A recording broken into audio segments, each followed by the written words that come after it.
शुक्लाम्बरधरं विष्णुं शशिवर्णं चतुर्भुजं प्रसन्नवदनं ध्यायेत् सर्वविघ्नोपशान्तये।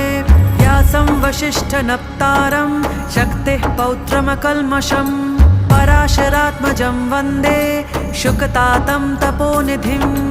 व्यासाय विष्णुरूपाय व्यासरूपाय विष्णवे नमो वै ब्रह्मनिधये वासिष्ठाय नमो नमः।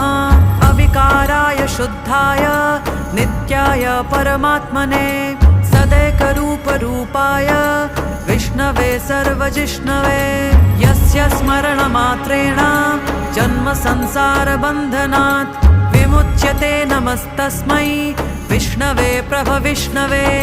ॐ नमो विष्णवे प्रभविष्णवे। श्रीवैशम्पायन उवाच श्रुत्वा